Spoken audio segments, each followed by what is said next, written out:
मीठा मीठा बाते कमरिया गोरे गोरे गलिया काटा ना हो राजा हमारा जवानी भइल गरम।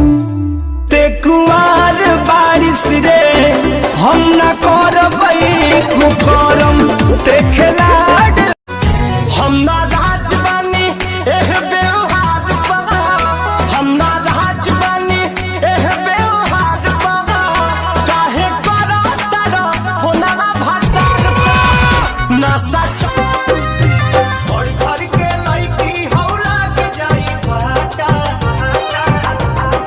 और घर के लड़की हौला के जाई पट्टा हाथों के दहिनिया में हो जाई खट रात झक झोरी में तोड़ दिया चूड़ी हम